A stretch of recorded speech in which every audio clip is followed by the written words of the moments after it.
let's crack on. The Divided, Not United States of America. Over to you, Glenn.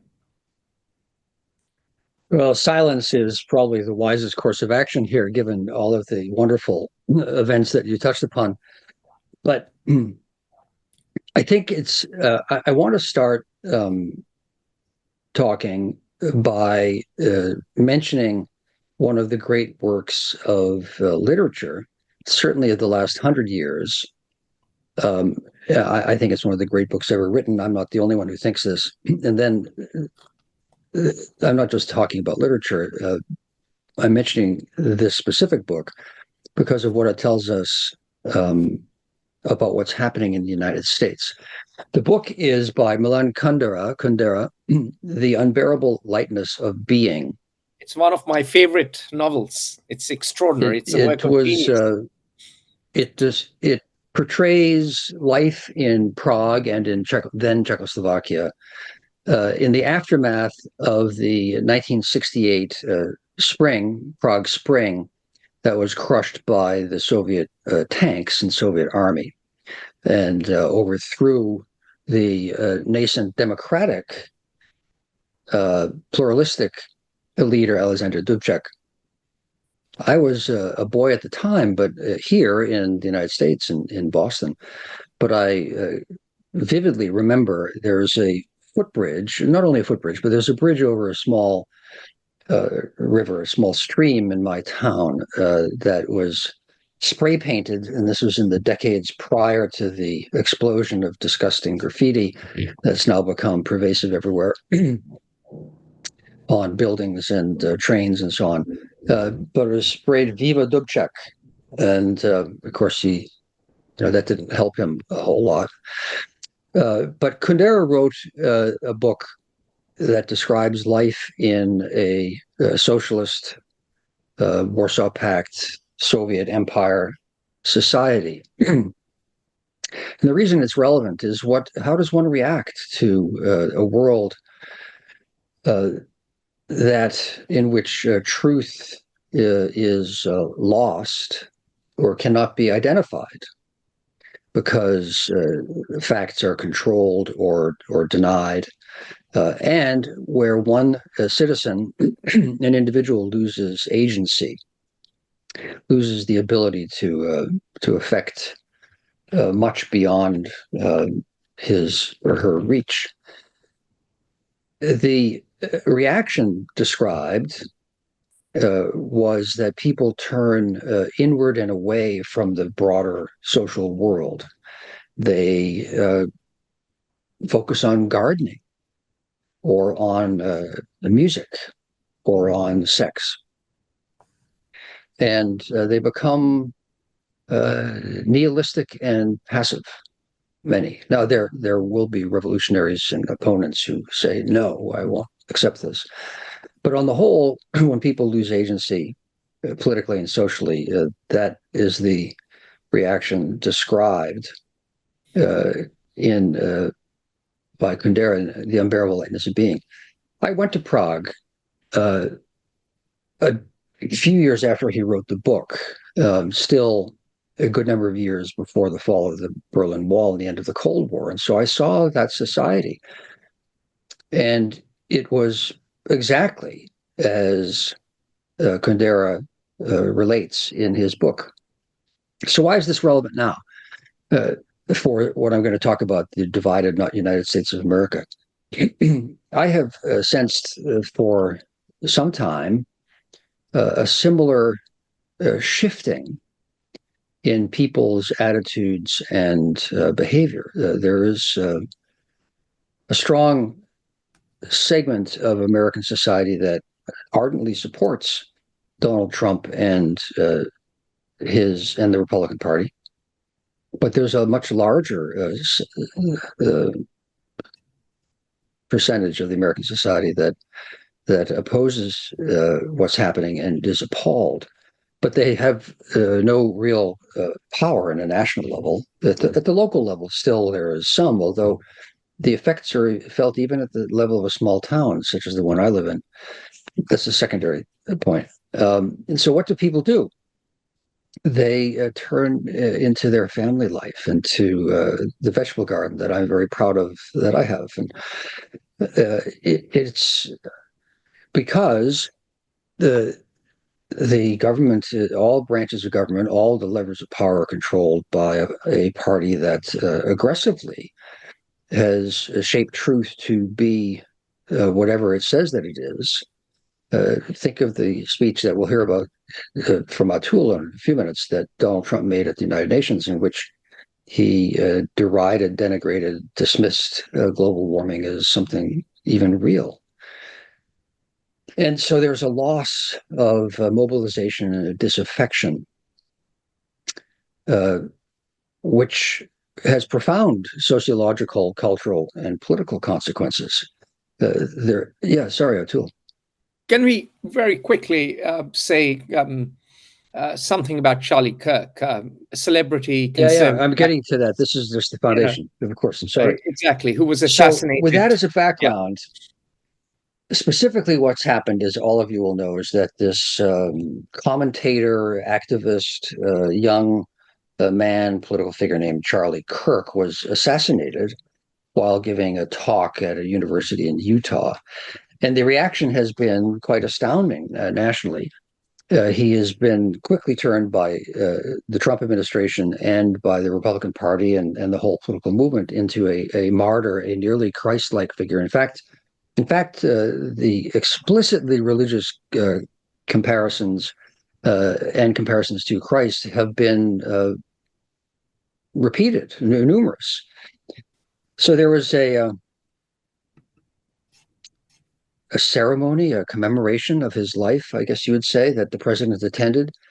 It lasted for 5 hours. There were over 100,000 people.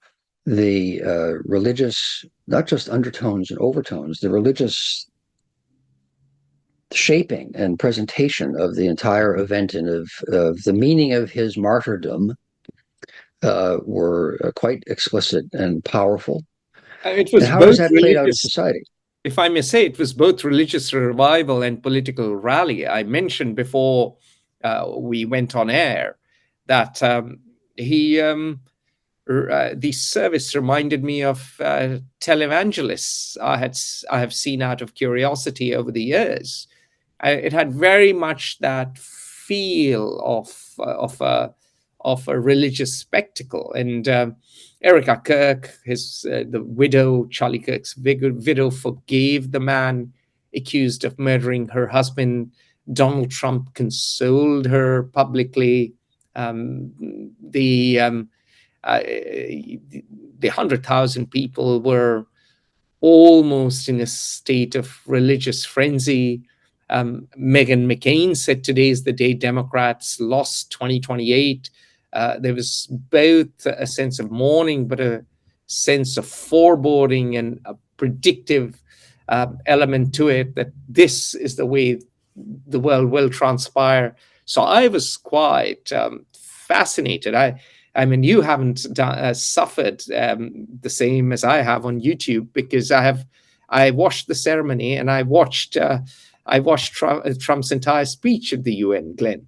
So I'll leave you to carry on with the analysis, because I am drowned That in could the explain. facts. That could explain your tremors and your stutter. Who knows? The vice president, in 2 days after this man Charlie Kirk was assassinated, hosted Charlie Kirk's replaced Charlie Kirk in Kirk's own program on television and the radio, and he did so directly from YouTube the as White well. House. That goes over all media. Yeah. So in the days that followed, a prominent television comedian and talk show host named Jimmy Kimmel said, essentially, while giving his ostensibly humorous monologue, he said, as though the Republicans and supporters of Charlie Kirk were not exploiting his death to justify their positions, so something to that effect. He had also said that he decried the assassination and felt great compassion and sympathy for his family, that survived him. Kimmel was immediately fired, suspended from his program for having incited violence and outrageously somehow sullied the image and reputation of this now saintly figure. He's since been brought back last night, after a week off, I guess it was. But it has caused a political firestorm. His really slightly tasteless, but not really critical incendiary comment, which was taken as just that, incendiary and unacceptable, so that that speech should be taken off the air. And even now, there are dozens of television stations controlled by conservative owned companies that refuse to put Kimmel on the air because he has been such a blasphemer of the holy memory of this figure. Now, relevant to this is, Atul teased me about having watched it all, but the country is so divided now that when Kirk was assassinated, I spoke with a couple of people who I know they would be called the political left. I would simply say that they are not supporters of Donald Trump. To me, the two are not identical, but that's not a point acceptable, distinction acceptable from the far right's perspective. And their reaction to me was, well, who was Charlie Kirk? They had never heard of this fellow who was followed devoutly, and carefully chosen word, by dozens of millions of people who have this. Especially young people. His unique genius lay in firing up a lot of young people, particularly on campuses. And it speaks to two things, Glenn. It speaks, one, to the fact that he was such a savior-like figure for these young people, but it also speaks to the fact that such young people were so alienated at these campuses that they flocked to someone like Charlie Kirk. And he wasn't a terribly good debater. I saw him a few of his debates, especially the one at the Oxford Union and the Cambridge Union. And I was thinking, I mean, he could have made those arguments a lot sharper. But the fact that he became such a fantastically revered figure amongst the young also shows how the young must be so dissatisfied, or many of them, at the universities. And a lot of the young speak about universities being places where they can't speak freely, where you have some kind of politically correct Soviet style oppressive omerta about stuff you can't say without being accused of being not true enough to the Bolshevik cause. And you said it ages ago that Bolshevism now lives on most actively in U.S. university campuses. And its last refuge is in American academia. Exactly. And as someone English, or rather British, said that all bad ideas come from France, but American universities make them a lot worse. Right. So why is this fellow Kirk, his assassination, has it caused this quasi-religious phenomenon in response, led by the president, the current president of the United States? And what does it have to say about society? And first, to Atul's point, the issue of free speech and what is acceptable discourse in American society has become a mortal threat, a lethal one, a mortal threat to an individual who transgresses the line, in whatever direction, and a mortal threat to the continuation of an effective democratic society and government in the United States. Atul touched upon the counterpoint to Charlie Kirk's phenomenon, which is the woke phenomenon, and Kirk and the right are reacting against the woke phenomenon a lot. And it has become truly fraught to express an opinion that can in any way be construed as characterizing or qualifying any race, religion, color, creed, gender, or politically acceptable perspective. That sounds like I'm speaking from the right, but it is real enough that all one need feel in the current context is that something that a person said hurts one's feelings. It made me feel ill at ease. I was not happy by what I heard. I am not exaggerating. And that No, person Glenn, can then be charged. you and I have been accused of being Islamophobes because we expressed reservations about um, radical fundamentalist or extremist Islam. And some of the podcasts we've done have touched upon these issues and said there is a problem with when you view truth with a capital T and you have a universalist idea which doesn't differentiate between church and state. And it was actually some young undergrads, one or two from your own university, who have declared the two of us to be fuddy-duddies, old fogies who are prejudiced Might be true. and Islamophobic, amongst other things. Yeah. This is the dilemma that the foundation of free speech is to protect speech that one does not like, to protect speech that one hates. And the line drawn in America successfully until now has been that so long as speech does not incite to imminent violence. I forget the name of the case, Supreme Court case that decided that. It was 1998 or so, but it's been a long process.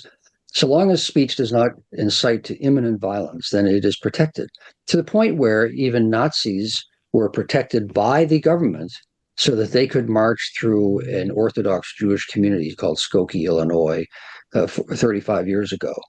But that has all changed now. And a statement that is viewed as offensive to me will be unacceptable and prosecutable and will destroy careers. So Kirk was reacting against that, but also a phenomenon from his side of the political spectrum enforcing that kind of view. And so the society has become so fractured that people who are engaged in politics, whom I know, had never heard of Kirk, and others are presenting him as a saintly figure who was sent by God to save America from the left-wing totalitarians. So, how is this possible? Well, first, his death, which and any murder and any death is a tragic event, and then certainly a murder and assassination are. But it was immediately within hours, if not minutes, seized upon by the White House and everyone below as a way to demonize the radical left and to blame them for the fractures of society. That's unprecedented, just about, by a president who at least has attempted to give lip service to the need to represent all of society and all its factions. But that's not the case now. And so in so doing, that also creates further division and opposition. So this has been a catastrophic event. How is it possible that a figure who opposes individual rights, who thinks the state should define one's sexuality, who would deny agency to females and thinks that females are inferior and should stay home because they essentially exist to produce children only, how is it possible that someone like this become the champion of the now ruling elements of American society and the government?